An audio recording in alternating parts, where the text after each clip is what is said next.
Thank you. So how many of you know who Jesse Norman is, just by a quick show of hands? Jesse Norman. How about Marian Anderson? All right, a few more. Leontine Price.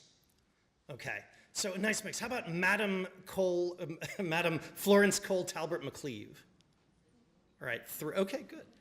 I'm glad that a couple of you do. Madam McCleave was to those other singers, Marian Anderson being the first black woman to sing on the stage of the Metropolitan Opera.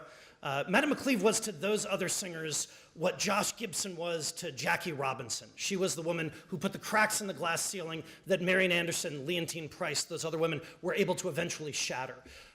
She sang Aida in Italy in 1924. She was the first black woman to sing on a major opera stage in Europe. However, when she came back to America, she was unable to find work on major opera stages. Luckily for Memphis, she met a doctor, fell in love, married him, and moved to Memphis, where she lived until her death, imparting a love of opera to generations of her students. She taught piano, she taught voice.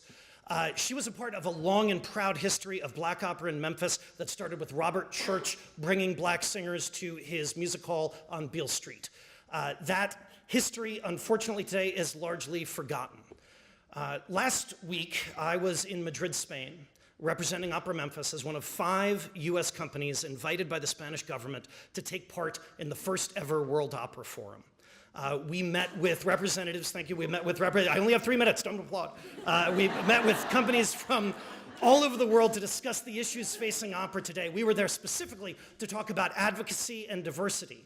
However, the topic I became most interested in was cultural heritage, because from my colleagues in Europe, in France, in Germany, in Italy, cultural heritage of opera, it is their cultural heritage. They wrote so many of these pieces, whereas opera in Memphis, opera came to Memphis with the touring Metropolitan Opera because a rich British cotton trader told people it was fancy.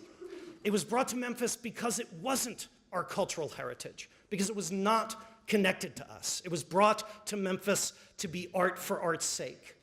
And as anyone can tell you just by looking around, art for art's sake in America and in Memphis is dead.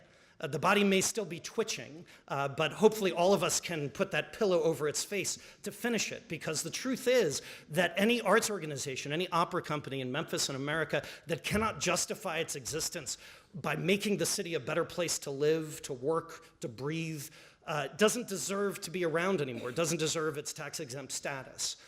6 years ago, 30 seconds, oh my God. McCleave Project, we go around, we talk to people. We are trying to celebrate the past of black opera in Memphis and create a more equitable future by talking to people and listening to what we can do better, to what they want us to be, to what we can do to use the tools of opera to connect people through music, through empathy, through love and music. Thank you all very much.